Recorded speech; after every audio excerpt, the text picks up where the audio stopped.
મારી સાસુ વિધવા હતી અને મારો દેવર રાત્રે મારા સાસુના રૂમમાં સૂઈ જતો હતો. રાત્રે લગભગ 2 વાગ્યે હું સ્પષ્ટપણે અવાજો સાંભળી રહી હતી. મિત્રો, વાર્તા ખૂબ જ રસપ્રદ અને રોમેન્ટિક છે. પ્લીઝ યાર એક સબસ્ક્રાઈબ કરી નાખજો. મિત્રો, મારું નામ આરતી છે. હું 24 વર્ષની છું. મારા લગ્નને હજી તો ફક્ત 2 જ અઠવાડિયા થયા હતા. મારા સાસરિયામાં મારું ઘર નાનું હતું, પણ ઘરમાં દરેક સુખ સુવિધા હાજર હતી અને મને કશું જ વસ્તુની કોઈ પણ કમી નહોતી. મારા પતિ રોજ કામે જતા. ક્યારેક તે ઓફિસના કામ માટે 1-2 દિવસ માટે શહેરની બહાર પણ જતા.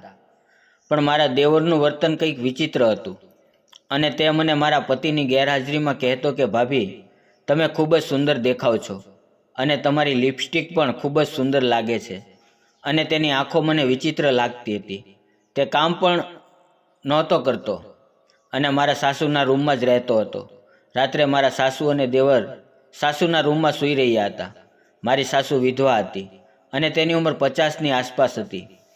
પરંતુ આ ઉંમરે પણ તે એટલી સુંદર દેખાતી હતી કે તેની ઉંમરનો કોઈ અંદાજો લગાવી શકતું નહોતું.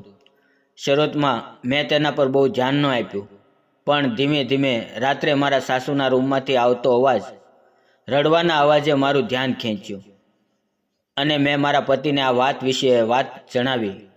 પરંતુ તેણે આ વાતને ખંખેરી નાખી અને કહ્યું, તું આટલી બધી બાબતો પર ધ્યાન આપતી નહીં અને તેનાથી દૂર રહેજે અને આજ તારા માટે સારું રહેશે. મારા પતિના શબ્દોથી મને વધુ ચિંતા થઈ. એક દિવસ અમારે લગ્નમાં જવાનું હતું. મારી સાસુએ પહેલેથી જ કહ્યું હતું કે હું નહીં આવી શકું અને મારા દેવરે લગ્ન દરમિયાન મને વિચિત્ર વાતો કરી. તેણે કહ્યું, ભાભી, તમે આજે ખૂબ જ સુંદર દેખાઈ રહ્યા છો. તમારી લિપસ્ટિક તો રંગ ખૂબ જ સુંદર છે અને તમે પણ ખૂબ જ સુંદર લાગો છો.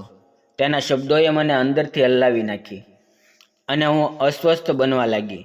મેં ઘરે આવીને મારા પતિને બધું કહ્યું, પરંતુ તેણે ફરીથી તેની અવગણના શરૂ કરી.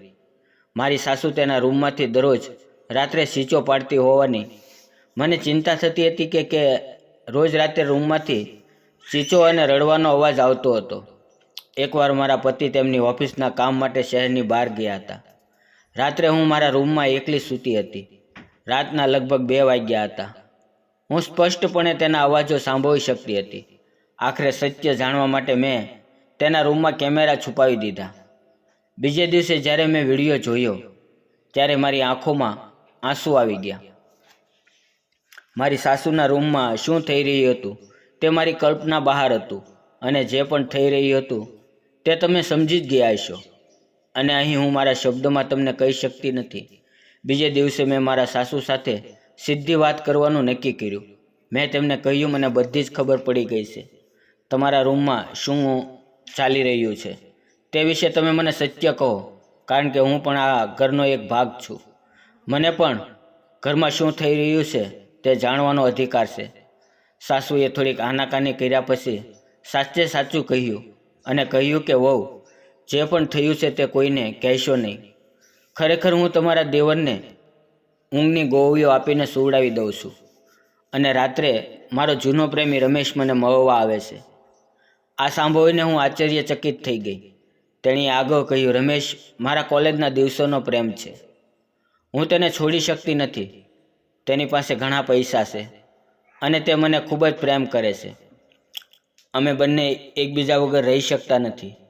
તેથી જ તે દરરોજ રાત્રે મને મળવા આવે છે. મારી સાસુના આ નિવેદનથી મને આઘાત લાગ્યો.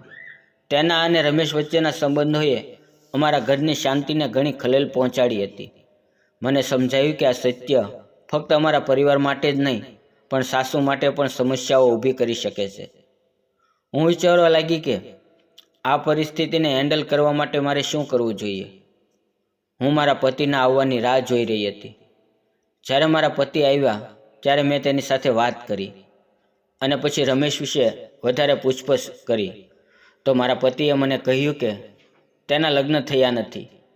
પછી તેની માતાને કહ્યા બાદ તેણે રમેશને ઘરે બોલાવ્યો અને તેની સાથે મારા સાસુના લગ્ન કરવાનો પ્રસ્તાવ મૂક્યો, જે તેણે ખુશીથી સ્વીકારી લીધો.